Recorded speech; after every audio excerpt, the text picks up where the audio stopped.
முத்தலாக் முறை அரசியலமைப்பு சட்டத்திற்கு எதிரானது என அலகாபாத் உயர்நீதிமன்றம் தெரிவித்துள்ள நிலையில் இதற்கு தமிழகத்தில் ஆதரவும் எதிர்ப்பும் கிளம்பியுள்ளன.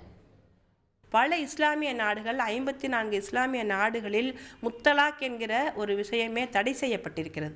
அப்படி நடைமுறையில் இல்லவே இல்லை. அப்படிப்பட்ட இஸ்லாமிய நாடுகளிலேயே தடை செய்யப்பட்டு குர்ஆனில் சொல்லப்பட்டபடி நடைமுறையில் இருக்கும் பொழுது இந்த நாட்டில் தவறுதலாக அது நடைமுறையில் இருப்பது வேதனைக்குரிய ஒன்று.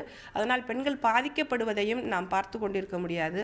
ஆனால் இஸ்லாமிய அமைப்புகள் அதனை சரிவர கையாளாததன் பொருட்டு தான் இன்றைக்கு பெண்கள் யாரிடம் தமக்கான நியாயத்தை கேட்பது என்று தெரியாமல் தொடர்ச்சியாக கோர்ட்டுக்கு போகிறாங்க. நீதிமன்றங்களை நாடி தங்களுக்கு நியாயம் தேடி செல்கிறார்கள்.